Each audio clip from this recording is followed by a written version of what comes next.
everyone, in this video I'm going to walk you through how to change search engine on Chrome. The first thing you do is from your Chrome browser here, you tap on the three dots on the top right corner, click on it, and then you click on the settings. You can see settings here. After clicking on settings, over here under the settings options, you click on search engine, which is this particular one over here. So after clicking on search engine, you can see the search engine you choose will be used for features like searching from the address bar and from images on web pages.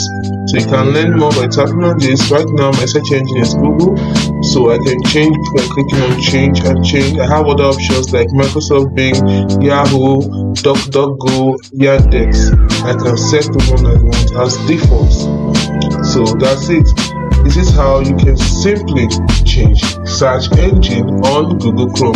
Hope you found this video helpful. If you did, like and subscribe to this channel for more. Thanks for watching.